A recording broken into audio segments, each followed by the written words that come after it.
நிறைய பேர் work out பண்ணுறீங்க. ஸோ ஒர்க் அவுட் பண்ணுறவங்க கேட்குறீங்க, ஸோ ப்ரோ என்னோடய மசில்ஸ் வந்து ரெக்கவரி ஆகிறதுக்கு எவ்வளோ நாள் ப்ரோ ஆகும்? நான் ஒர்க் அவுட் இன்றைக்கி பண்ணி முடிக்கிறேன்னா, ஸோ இன்றைக்கி பண்ண ஒர்க் அவுட் என்னோடய மசில்ஸ் வந்து ரெக்கவரி ஆகிறதுக்கு எத்தனை டேஸ் ப்ரோ ஆகும் அப்படின்னு கேட்குறாங்க.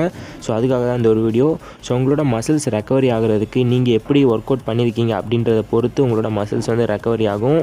லைட் ஒர்க் அவுட், அப்புறம் பார்த்தீங்கன்னா ஹெவி ஒர்க் அவுட். ஸோ இதை வந்து பேஸ் பண்ணி உங்களோட மசில்ஸ் வந்து ரெக்கவரி ஆகிறதுக்கு டைமிங் வந்து எடுத்துக்கும். ரிசர்ச்சில் பார்த்தோன்னா நீங்கள் வந்து ஒர்க் அவுட் பண்ணுறீங்க அப்படின்னா, ஸோ உங்களோட மசில்ஸ் ஃபைபர்லாம் ரெக்கவரி ஆகிறதுக்கு 42லேருந்து 74 ஹவர்ஸ் வந்து எடுத்துக்கும் அப்படின்னு சொல்லி ரிசர்ச்சில் வந்து சொல்கிறாங்க. மினிமம் 42 ஹவர்ஸ், அதாவது 1 டே 18 ஹவர்ஸ் ஆகும். அப்படி இல்லாட்டி 72 ஹவர்ஸ், அதாவது 3 டேஸ் ஆகிறது கூட அதிக வாய்ப்பு இருக்குது. So that depends on your work out. நீங்கள் எந்த அளவுக்கு ஒர்க் அவுட் பண்ணியிருக்கீங்க, எந்த இன்டென்சிட்டியோட ஒர்க் அவுட் பண்ணியிருக்கீங்க அப்படின்றத பொறுத்து வந்து உங்களுக்கு மசில்ஸ் வந்து ரெக்கவரி ஆகும். இப்போ லைட் ஒர்க் அவுட் பண்ணுறீங்க, அதாவது ரொம்ப மைல்டாக வந்து ஒர்க் அவுட் பண்ணுறீங்க, ரொம்ப ஹெவியாக பண்ணாமல் அப்படின்னா, ஸோ அது பார்த்தோன்னா சீக்கிரமாக அந்த மசில்ஸ் வந்து ரெக்கவரி ஆயிரும். ஸோ எந்த மசில்ஸ் வந்து ரெக்கவரி ஆகிறதுக்கு ரொம்ப லேட் ஆகும் அப்படின்னு பார்த்தோன்னா, லாங்காக நீங்கள் இன்டென்சிட்டியோட ஒர்க் அவுட் பண்ணுறீங்க பார்த்தீங்களா, ஸோ தீவிரமாக இன்டென்சிட்டியோட ஒர்க் அவுட் பண்ணுற மசில்ஸ் ரெக்கவரி தான் ரொம்பவே லேட் ஆகும். ஸோ அது பார்த்தோன்னா கொஞ்சம் லாங் டைம் ப்ராசஸ் வந்து எடுத்துக்கும் மசில்ஸ் வந்து ரெக்கவரி ஆகிறதுக்கு. ஸோ அவ்வளோதான் வித்தியாசம். ஸோ உங்களோட மசில்ஸ் வந்து சீக்கிரமாக ரெக்கவர் ஆகணும் ப்ரோ, நான் பார்த்தோன்னா ஒர்க் அவுட் பண்ணதுக்கு சீக்கிரமாக மசில்ஸ் வந்து ரெக்கவரி ஆகணும் ப்ரோ அப்படின்னா, நீங்கள் நல்லா தூங்கணும்.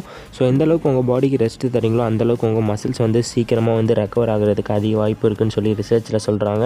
ஸோ உங்களோட மசில்ஸ் ரெக்கவர் ஆகணும் அப்படின்னா அதிகமாக வாட்டர் குடிங்க.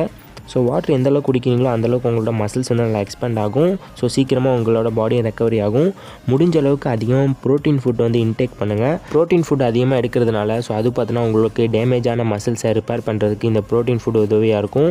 ஸோ அதனால் உங்கள் மசில்ஸ் வந்து சீக்கிரமாக ரெக்கவரி ஆயிரும். நிறைய பேர் பார்த்தோன்னா ஒர்க் அவுட் பண்ணிவிட்டு எந்த ஒரு ஃபுட்டுமே வந்து எடுக்காமல், எந்த ஒரு டயட்டுமே எடுக்காமல் வந்து அப்படியே வந்து படுத்துடுறாங்க. அப்படி பண்ணக்கூடாது.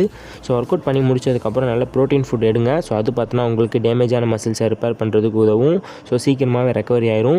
முடிஞ்ச அளவுக்கு உங்கள் பாடிக்கு வந்து ரெஸ்ட்டு கொடுங்க. ஸோ ரெஸ்ட்டு கொடுத்தீங்கன்னா சீக்கிரமாக உங்களோட மசில்ஸ் வந்து ரெக்கவரி ஆயிரும். ஸோ இந்த வீடியோவில் உங்களுக்கு நிறைய டவுட்ஸ் வரும். ஸோ எந்த டவுட்டாக மறக்காமல் கமெண்ட் பண்ணுங்கள், நான் கண்டிப்பாக ரிப்ளை பண்ணுறேன். ஸோ மசில் ரெக்கவரி இந்த வீடியோவில் பார்த்தோன்னா வந்து மசில்ஸ் வந்து ரெக்கவரி ஆகிறதுக்கு என்னென்ன பண்ணணும், ஸோ மசில்ஸ் வந்து நார்மலாக ரெக்கவரி ஆகிறதுக்கு எவ்வளோ டைம் வந்து எடுத்துக்கும் அப்படின்ட்டு இந்த வீடியோவில் கிளியராக பார்த்துருப்போம் அப்படின்னு நினைக்கிறேன்.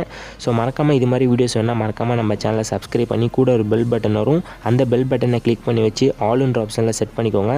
ஸோ அப்போனா தான் நான் போடுற ரெகுலரான வீடியோஸ் வந்து உங்களுக்கு நோட்டிஃபிகேஷன் உங்கள் மொபைல்ஸுக்கு வரும். நிறைய பேர் சப்ஸ்கிரைப் பட்டன் பண்ண சொல்லியிருக்கேன் அப்படின்னு சொல்லிட்டு கிளிக் மட்டும் பண்ணியிருக்காங்க. ஸோ சப்ஸ்கிரைப் பட்டன் கிளிக் மட்டும் பண்ணால் போதாது. ஸோ அதனால் கூட ஒரு பெல் பட்டனை கிளிக் பண்ணி வச்சு ஆல்ன்ற ஆப்ஷனில் செட் பண்ணிக்கோங்க.